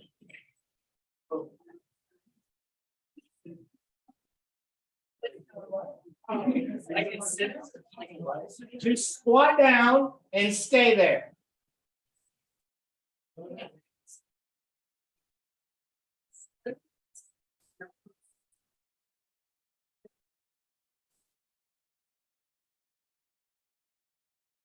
Okay, don't cheat and go and sit down. Okay, we're just gonna we're just gonna hang in here for a few minutes. Okay.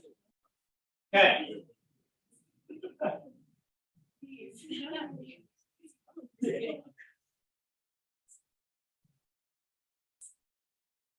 Okay.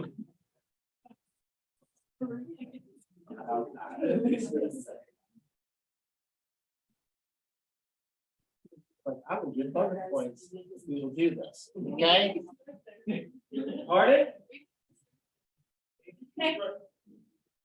Okay, everybody up? Okay, are we doing forced inhalation again? Like your breath, you'd be like, okay, now watch your partner breathe. See all of those. Okay, sit down.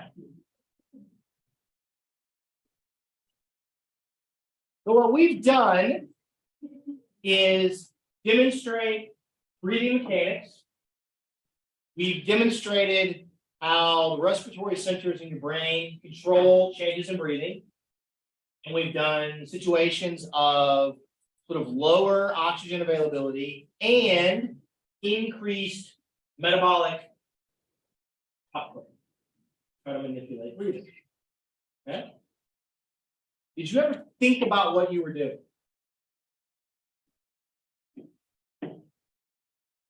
Probably, do you ever think about breathing? Do you? Yeah. When? If I get anxious, I feel like. Okay. Good point. Yeah. Other than that, though, if you're just sort of wandering around in your daily life, like before this, what we were doing, like you were taking notes, were you thinking about breathing? Not normal. Not normal. Okay. Sometimes I do, accidentally focus on it. You Okay. know what I mean? Yes, I understand. You guys ever think about that? Don't worry, you can never hold your breath long. So don't think about it. It just happens, right? You held your breath. Everybody was okay for a while. Some of you didn't hold it for very long. You weren't so okay, right? And then we let it out, and you were magically breathing more rapidly and deeper. And you never thought about, oh, I got to do this. It just happened, right? You were exercising. Anybody holding your breath while you're exercising? Anybody doing Valsalva? Or sort of Valsalva and then breathe and then Valsalva and then breathe. Yeah, how you were doing that? Okay. Anybody breathing sort of normally just through the whole thing? Nobody was even paying attention. That's okay. The same thing happened, right? You're doing exercise, you're not really thinking about how you're altering your breathing, but yet it changes. So we've demonstrated multiple things that are going to go on in the system. The first thing I want us to understand about breathing is we call breathing pulmonary ventilation. Okay? Very simply, it's called pulmonary ventilation. Now, as a part of the breathing process, that whole process, there's a subcategory also called pulmonary ventilation. That is the actual moving of the air. And those things. Okay. So what we are doing with the pulmonary system is we are bringing air into our lungs that has a higher level of oxygen usually in it than the amount of oxygen in our blood. It comes into the lungs. It fills up all of those little alveoli, little air sacs that have lots of capillaries around them. And then oxygen is going to go from the air we brought in, cross the respiratory membrane into those capillaries and bind to hemoglobin.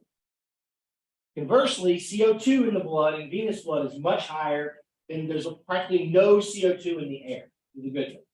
Okay, so CO2 comes out of the blood, across the respiratory membrane, into the air, and then we breathe off the CO2. Okay, this is going to be how we get oxygen in and CO2 out. How do I move air? How do we move air? What do we do? Kayla's thinking about it. She's like, okay, everybody, deep breath in. Big deep breath in. Now exhale. Big deep breath in. Exhale. Now you're less anxious, right? We've done Carly's breathing exercise. Okay. You can Huberman podcast it, and you got to go in and then a little bit more and then go out. And they actually have research that you get even more relaxation.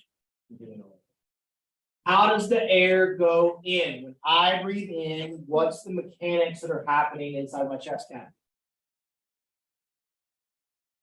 Okay, diaphragm contracts. What does that do to the diaphragm? Okay, it drops, right? Goes down. Area inside my chest cavity gets bigger. Okay, when area gets bigger, air pressure drops.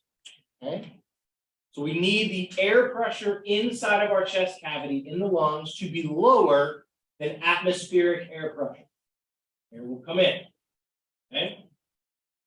Then when I want to get the air out, I relax my diaphragm, goes back up, I squeeze that space down, pressure rises, pressure is higher inside your chest cavity than atmospheric air, and goes down. Okay. Okay. That's why it becomes at higher altitudes, it becomes more difficult to actually breathe. Right. In addition to there not being as much oxygen, there's not as much air. So our O2 partial pressure falls.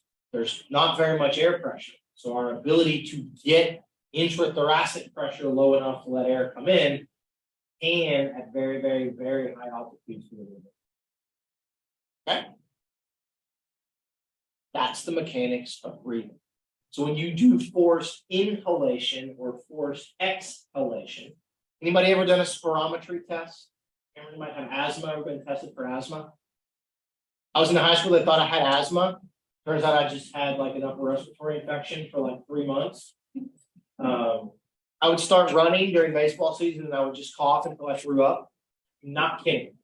Like a pregame ritual. I would cough, and then I would throw up, and then I was fine. I don't really understand. But I mean, it would just be so I got an asthma. I got all this stuff. They gave me an inhaler. Like, you don't have asthma, but here, have an inhaler. With a bunch of stuff. My wife just had this done like 6 weeks ago.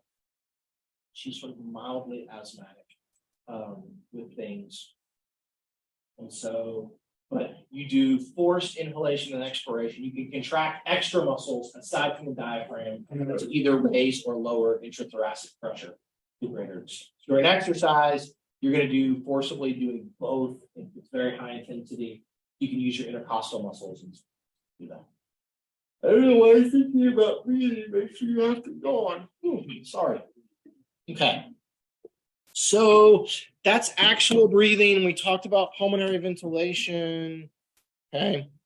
So pulmonary ventilation, we abbreviated as PE. We measure air moving in and out in meters per minute, very much like we measure cardiac output. You have a tidal volume, which is the amount of air that comes in and out with one breath. And you multiply that by your breathing frequency, and you get some value in meters per minute. Ventilation per minute. So air comes in and out, it diffuses in the lungs, right? Once we get it from the lungs, it goes into the blood. And we're going to transport O2 and CO2 to some extent on hemoglobin and some kind of dissolve in the plasma.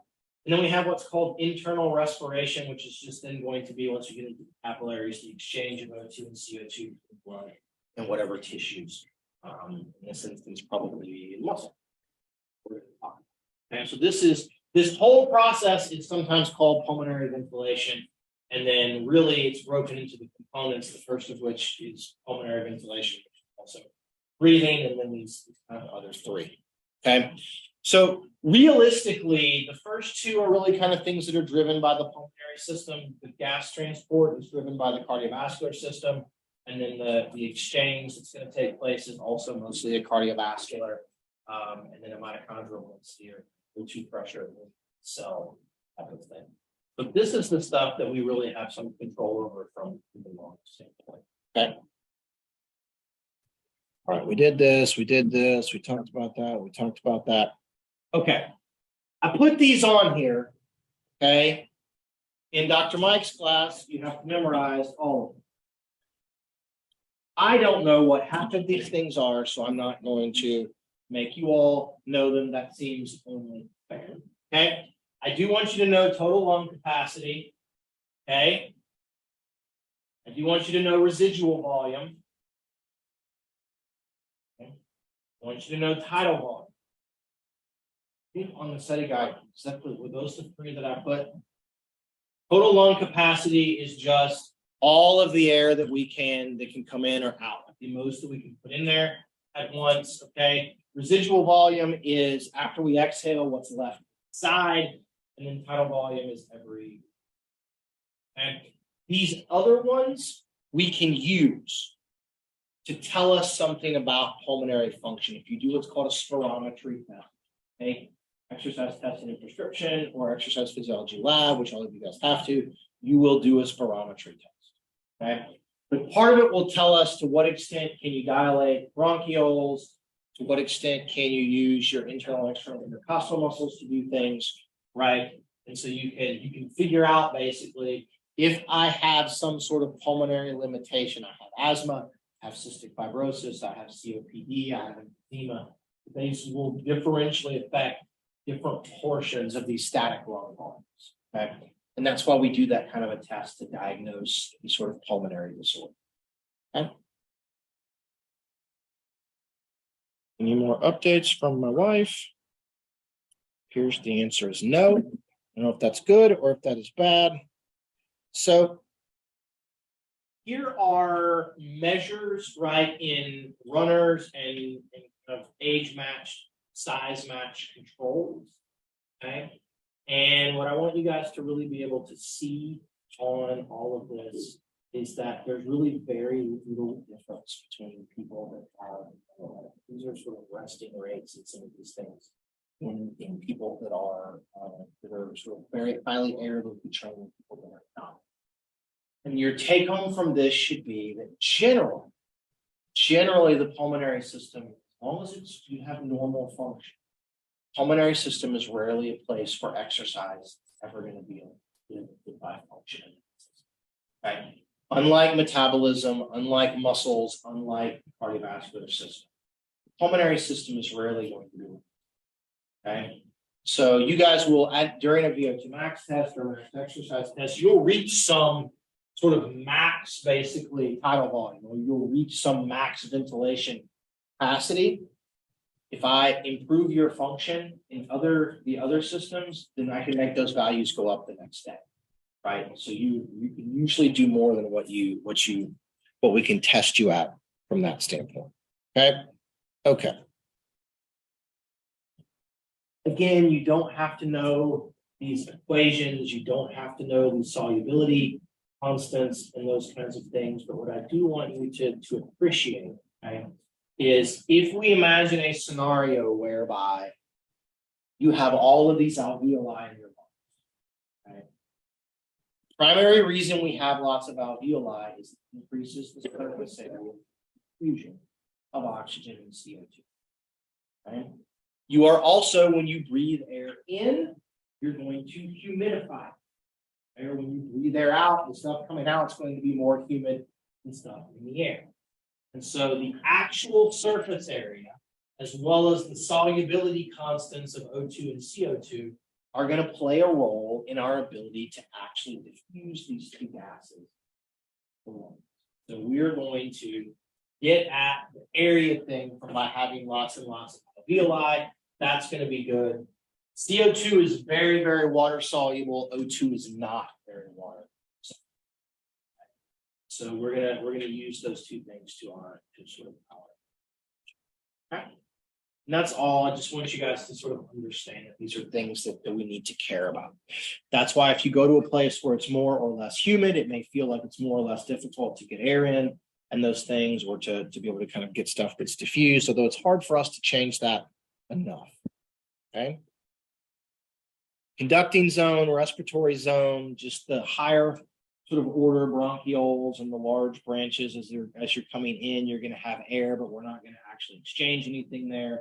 And then the respiratory zone is going to be down in the bottom end of the bronchiolar tree and out into the alveoli. That's where all the capillaries and things are going to be. Okay. We've got dead space ventilation, right? There is anatomical dead space. You guys talk about that in physiology or anatomy, right? There's air in your lungs, right, that we're not using, and that we're not using to exchange gases. So that's sometimes it's called dead space ventilation. So part of each breath remains in the conducting zone and does not reach the alveoli. Okay, and so the space that air occupies is called anatomical dead space. So what we want to have, one of the things that our spirometry test can tell us, okay, is basically how much dead space ventilation are we getting. So that's gonna be able to kind of help us out with all of that. There's the respiratory membranes, the cell layer that's going to be there. I don't know if you guys care. I just find these things to be really, really cool. Here's a pulmonary capillary. Here's an alveoli, 2 cells, all that separates them from each other. Okay, 2 cells. That's why we get easy gas exchange here, because it doesn't have to go very far. Here's an alveoli, right? You can see here, here's all of these. You're actually staining red blood cells in the capillaries. You can see that they're all right around them. And so you will note, right, that around every one of these alveoli, you have all of these capillaries. And that just provides us a huge amount of surface area to be able to undergo pulmonary diffusion. Okay? And again, because you have all of this in a normal, healthy person, you're very good at getting O2 in and getting CO2 out. And that's why those are rarely limiting things. Ooh, no? Okay. Text from somebody that was not my wife. Okay. All right. All right. We talked about this. So let's do partial pressures really quickly. And hit a couple of other things and we'll get you guys out. You guys seen partial pressures before? This is the thing that I might make you guys try to calculate. Okay. It's pretty simple. Partial pressure, the law of partial pressure, right, tells us that there is some pressure that the air in this room or any gas exerts on. Okay? And if that air is a mixture of multiple gases, then the pressure exerted by each individual gas is equal to or proportional to the amount of that gas in the total air. So as an example, okay, standard atmospheric air at sea level has a pressure of about 760 millimeters. So we're roughly at sea level here, right? So we're at about 760 millimeters of mercury of air pressure. Our air that you guys are breathing in is about 79% nitrogen, about 21% oxygen, and a tiny, tiny fraction of CO2. So if there's 760 millimeters of mercury of total air, nitrogen is 79% of that. We take 79% of 760, and we would say that the nitrogen partial pressure of air, the air is exerting on our body, the nitrogen partial pressure is about 600, about 601. Okay? The O2 partial pressure is about 159, and CO2 is about 2. Okay? That's what partial pressures tell us. If we flip these two things around and say oxygen was 79%, then the O2 partial pressure goes through the roof, nitrogen goes out. I do this to illustrate to you guys. I just got back from Denver. Let's do this. Air pressure in Denver. Denver's like a mile up in the air.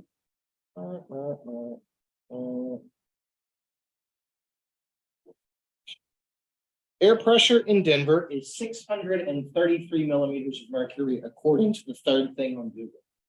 So, okay, so you can imagine if this goes to 633, it's still 79% nitrogen, still 21% oxygen, still a tiny amount of this. But my O2 partial pressure is no longer 159. It's gone down. Okay. You guys can look it up. The atmospheric pressure, like at the peak of Mount Everest, is like 400 or something. Okay, like half of this. So again, it goes down. And so what you guys can see then as air pressure falls as we increase elevation, the big issue is that partial pressure of oxygen is going to begin to fall. As this falls, then the gradient, the difference between atmospheric O2 partial pressure and venous O2 partial pressure in the blood coming to the lungs is going to shrink. And that's going to make our ability to diffuse it worse. Okay? That's why when you go to altitude and you're like, why can I not catch my breath? Or why is my exercise capacity? That's because your O2 partial pressure or your O2 partial pressures are going to be messed up. Okay. So this shows the percent of dry air. In alveolar air, we have to humidify the air as it passes through the conducting zone. Okay. So the O2 partial pressure in alveolar air is actually not 159, it's about 105. Okay, it's about 105. Venous blood at rest is about 40. So you've got this big gradient of about 60 millimeters of mercury. Okay, CO2 is super freaking soluble in water, so you get a bunch of it dissolved into the alveolar air. It's about 40. Venous blood, it's about 46. It's really, really, really easy to diffuse CO2, even with that small gradient. CO2 is really, really, really easy to do, much easier than oxygen.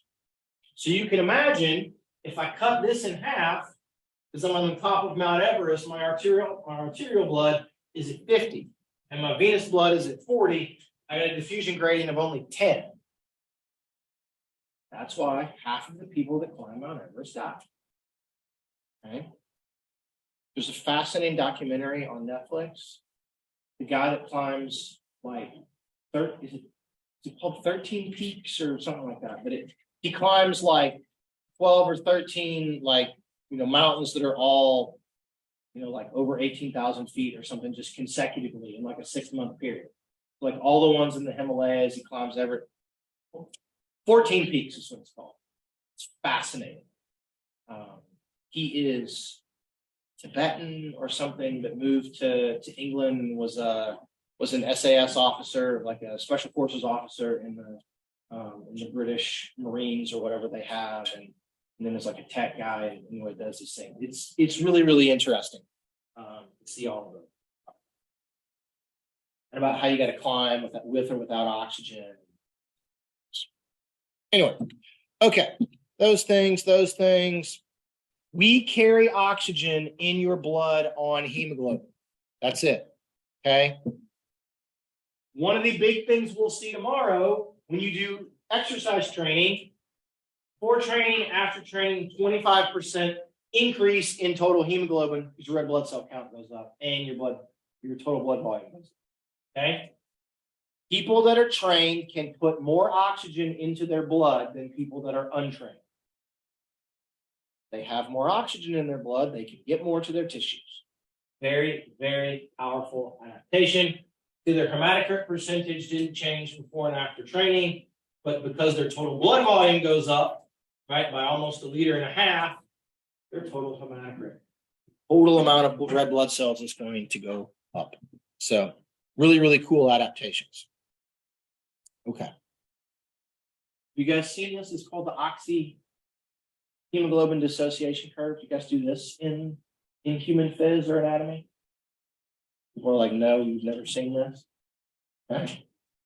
Any of you guys that had Dr. Mike, y'all probably spent a half hour on this, like a whole class day, talking about this. Okay. So what this shows us. So, and again, we're not going to spend very much time. I just want you to understand this idea of something.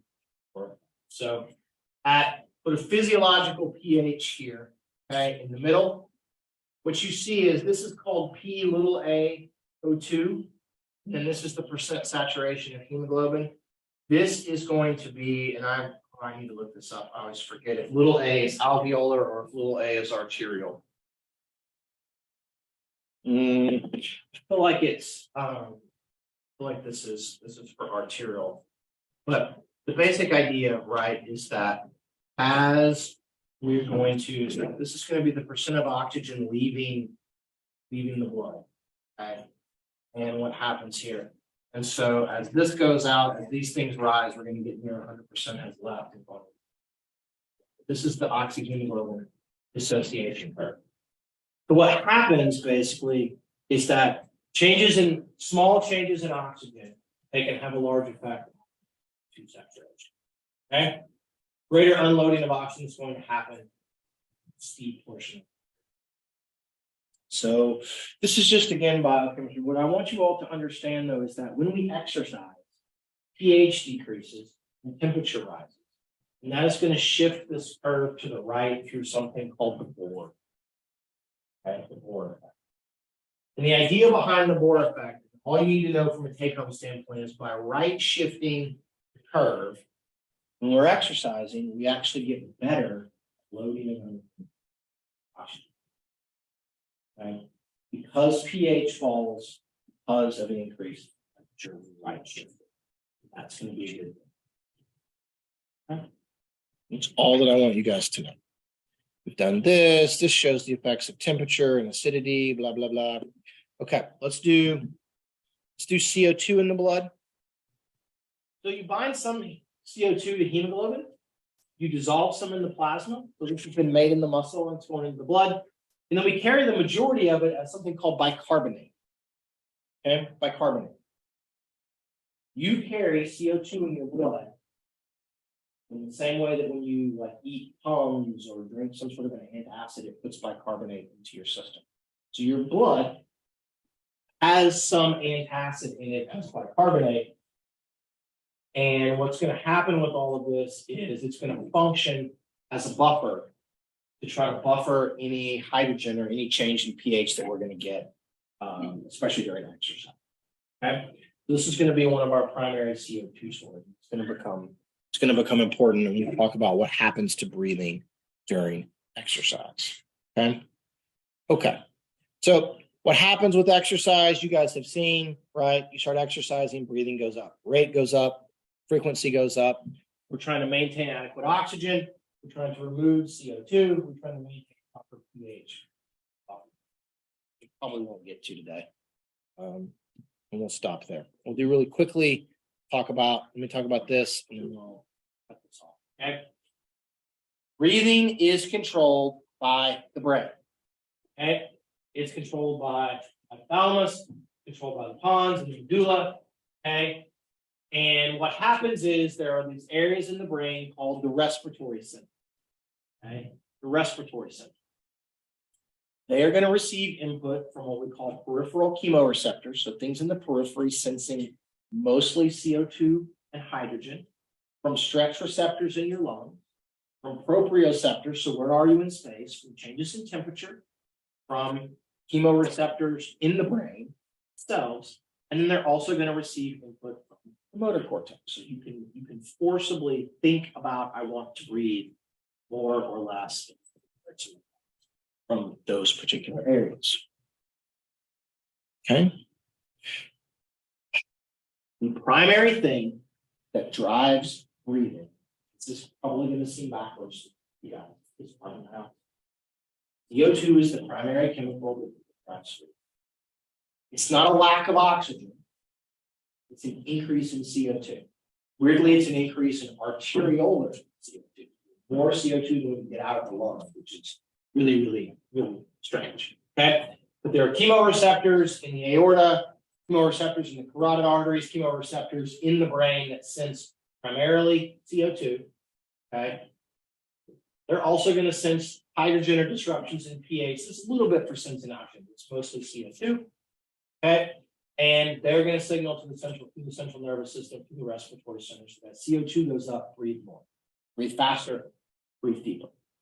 You guys held your breath. Why did you feel like you needed to breathe? The respiratory centers telling you need to breathe.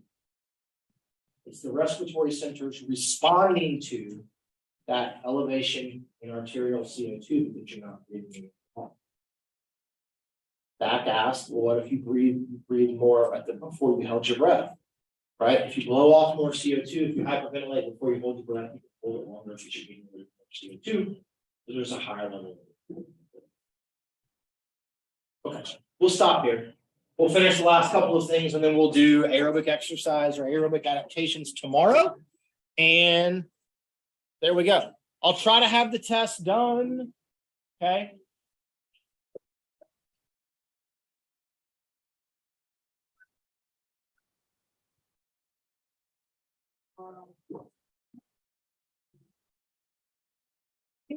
Come look at that.